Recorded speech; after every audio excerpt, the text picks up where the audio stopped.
Welcome to this episode. Today, we'll discuss a hot talk, the artificial intelligence bubble. If you open any financial news outlet right now, you'll only hear one word, AI. If you look at the latest financial reports of tech giants, you'll only see one S all in. Let's look at the Q3 2025 earnings season. It's practically a rallying cry for an arms race. This isn't small scale, it's hundreds of billions of dollars betting on the future of these companies. Amazon announced that their 2025 capital expenditures, or CapEx, will reach a staggering $125 billion. Not only that, they also warned that this figure will significantly increase in 2026. Google's parent company, Alphabet, isn't to be outdone, raising its 2025 spending guidance to between $91 billion and $93 billion, similarly forecasting a major jump in 2026. Microsoft CFO Amy Hood put it more bluntly, their capital expenditure growth rate in fiscal year 2026 will exceed that of fiscal year 2025. What are they buying?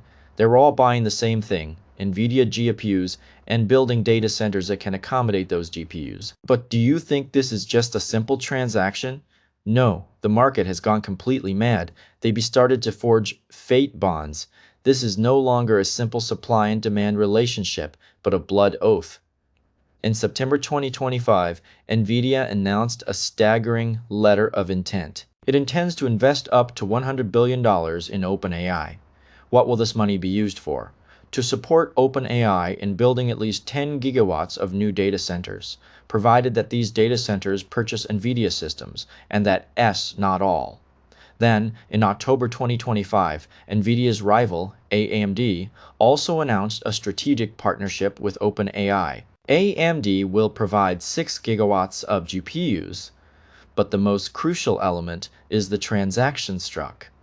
AMD issued a warrant to OpenAI, allowing OpenAI to purchase up to 160 million AMD shares at virtually zero cost for 1 cent per hair.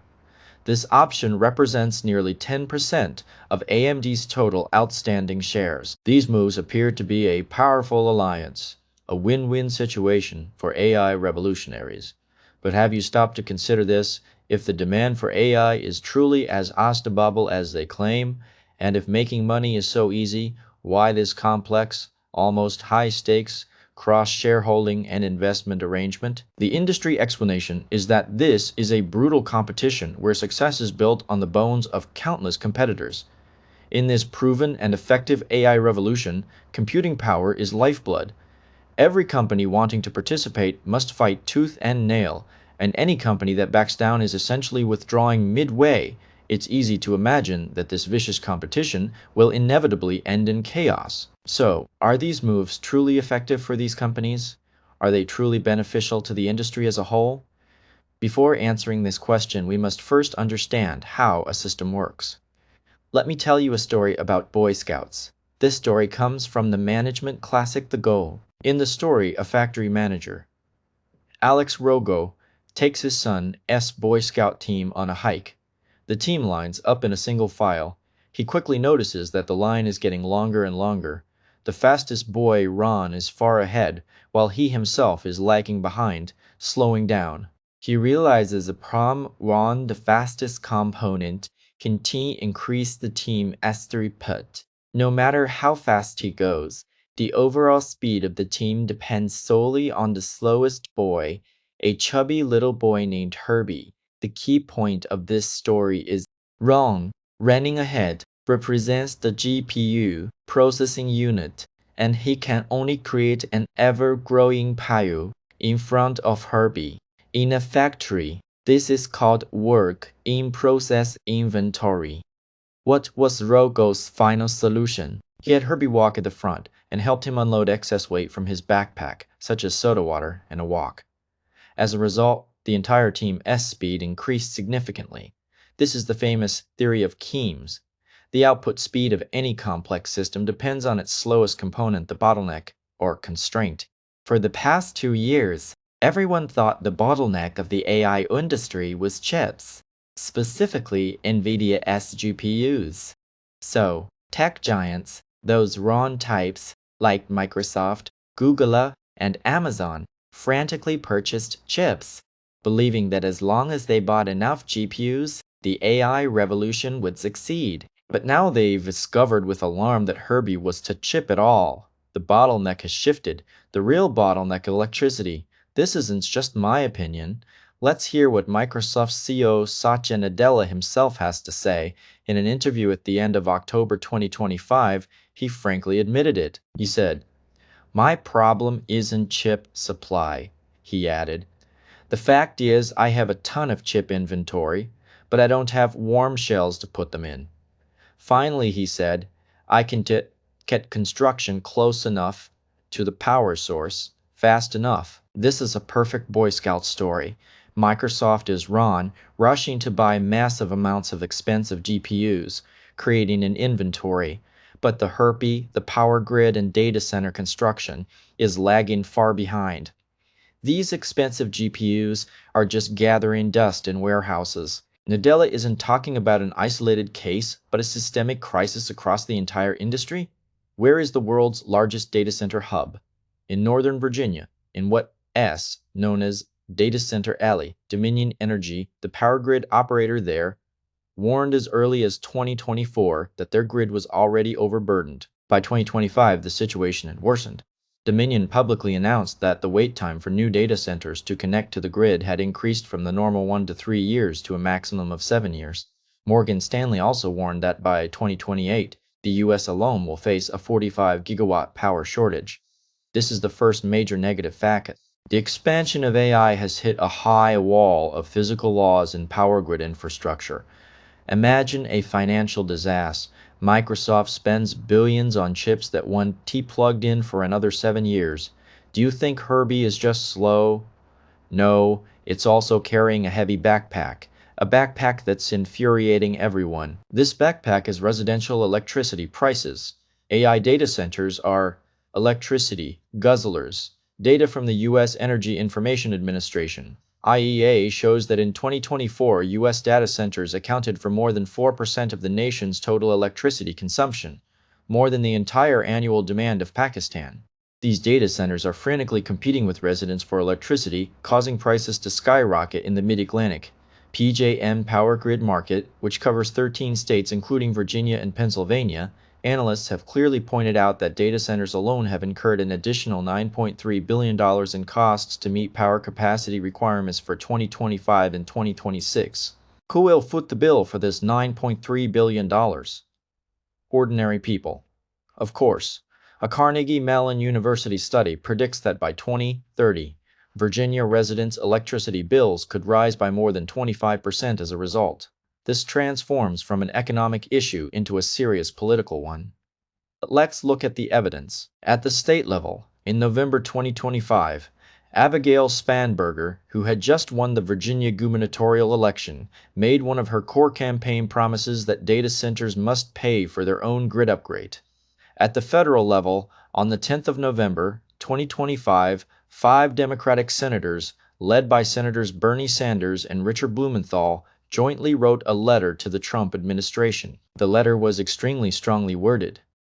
They accused the government of making sweetheart deals with tech giants, forcing ordinary Americans to compete with trillion-dollar companies just to keep their lights on. Some analysts even pointed out that on the issue of opposing data centers, the two extremely opposing groups at opposite ends of the political spectrum, MAGA, Trump supporters, and the Bernie brothers, Sanders supporters, found common ground. This is the second and more fatal bottleneck. The physical bottleneck. The 7-year wait may be solved with money and time, but the political bottleneck, namely angry voters, is insurmountable. When the costs of AI, high electricity price, reach ordinary people before its benefits, non-existent productivity, the iron fist of politics will fall. Okay, let us assume that the power grid problem and the political problem are miraculously solved. The procession can move at full speed. But here is still the ultimate quest. Where are they going? The biggest problem for the AI industry isn't the power bottleneck we mentioned above, but rather the question of where the ceiling for market demand lies. We've invested trillions of dollars in this AI revolution, but what are we actually selling? Who's paying for it? Let's look at the eye of the storm. OpenAI, it promised a staggering $1.4 trillion in computing power or infrastructure investment. But its annualized revenue for 2025 is only a paltry $13 billion. Even more concerning, 70% of its revenue comes from Chat GPT subscriptions. However, according to the Financial Times and disclosures by OpenAI executives, a staggering 95% of ChatGPT's 800 million users are free users. If individuals aren't paying, what about businesses? Are businesses willing to pay for the productivity brought by AI? A June 2025 industry research report titled Project Nando reveals a harsh truth. The report shows that despite companies investing tens of billions of dollars in generative AI, 95% of organizations have not received any return on their investment. McKinsey's 2025 State of AI report also confirms this. Two-thirds of companies are still in the pilot or experiment phase. Only 39% of companies reported that AI had a business-level impact on EBIT earnings before interest and tax. This is the biggest downside. We built a behemoth that devours electricity, only to find there isn't enough feed, wheel demand to nourish it. Okay, now we've connected all the threads on one hand.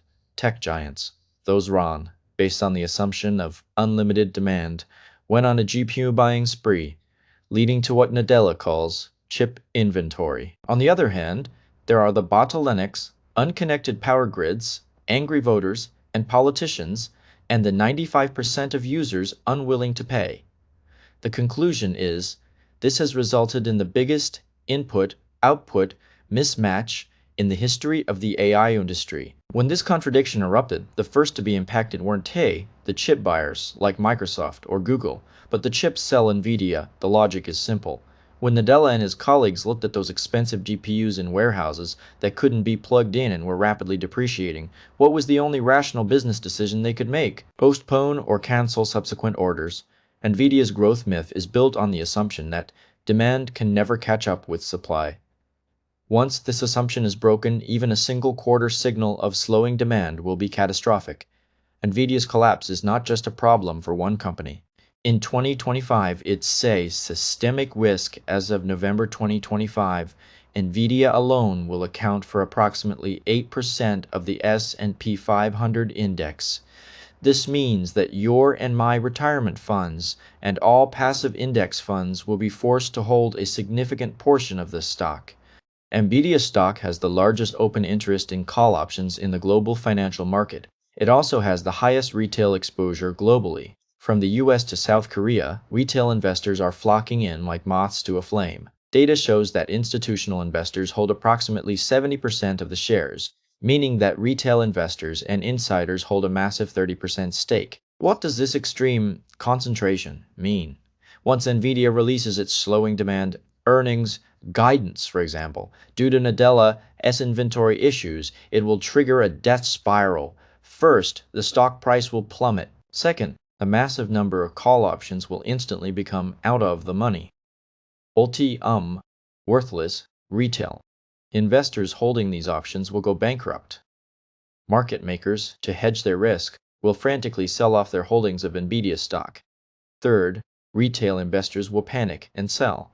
Fourth, the 8% index weighting will drag down the entire S&P 500, forcing all index funds to sell, further exacerbating the collapse. Some analysts have compared this to the Intel and Cisco crash of 2000. However, I believe that today's leverage, concentration, and the scale of passive investing make this risk far greater than in 2000. After Nvidia collapses, those who participated in this massive arms race will be left behind. When the market realizes that these companies' hundreds of billions of dollars in capital expenditures have only bought a pile of unplugged inventory that can be quickly converted into revenue, what will the market do? Downgrade valuations. Who is most vulnerable? Obviously, Microsoft and Oracle. Why them? Because they were the most aggressive in this arms race. Oracle, AIaaS. Individ as a SIR revenue surged 49% quarterly, almost entirely driven by GPUs. When the AI halo fades, the market will find that these are simply asset-heavy companies with extremely low capital utilization efficiency. Their valuations will shift from a tech stock logic to a traditional manufacturing logic. When Nvidia, Microsoft, Oracle, Amazon, Google, these members of the Big Seven collapse simultaneously due to input-output mismatch, this bull market, entirely dominated by them, will come to an end. Having analyzed this, let Ace revisit the strange transactions mentioned at the beginning of this episode. Nvidia invested $100 billion in OpenAI in exchange for 10 gigawatts of orders. AMD gave away 10% of its shares, warrants in exchange for 6 gigawatts of orders from OpenAI. Now, do you understand? This is not a feast of strong alliances at all. This is sharing fear, covering up embarrassment, all of them. Nvidia's Jensen Huang, OpenAI's Dennis Altman, and AMD's Lisa Su saw the bottleneck blocking the way. They knew about the 7-year waiting period for the power grid earlier than we did.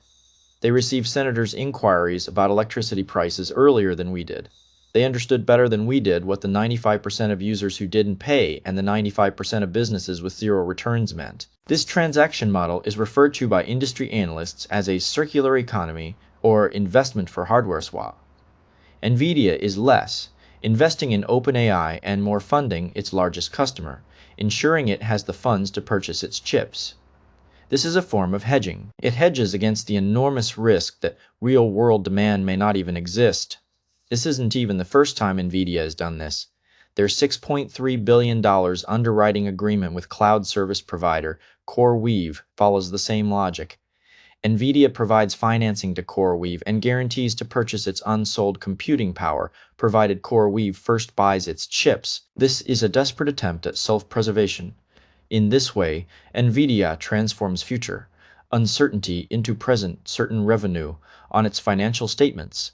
AMD, on the other hand, acquires an anchor tenant by essentially giving away 10% of its shares, proving to Wall Street that it too can get a share of the pie. They knew this game might not last, so they chose to drag everyone down and tie them all together before the music stopped. And what's the most ironic thing? The market.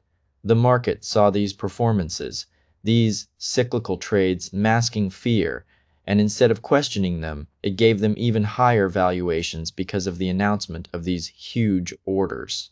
AMD's stock price surged 30% in the day after the deal was announced. This unbelievable increase seems reasonable at first glance, but it's chilling upon closer examination, and this is how the real world works. The above content is for informational purposes only and does not constitute investment advice. Thank you for your attention and support.